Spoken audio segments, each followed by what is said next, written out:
All right, everybody, so we are back to our snow coverage, and we're out and about right now, heading back out to our Justin Finch. He's in central Jersey, which saw almost a foot of snow. Yeah, how's it looking out there, Justin? Hey there, Hazel, Dan. We are on a neighborhood street right now here in Somerset County. Just take a look here right outside our viewpoint here. Look at all of that snow. You can't tell the yards really from the road here, and there are some neighborhood streets more treacherous than this, actually.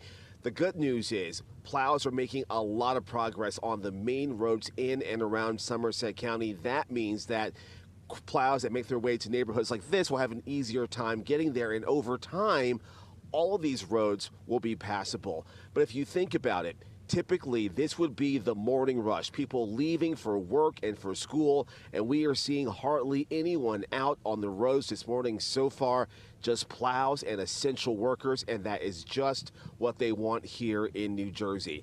That is the latest live here in Somerset County. I'm Justin Finch, Pix 11 News, back inside to you.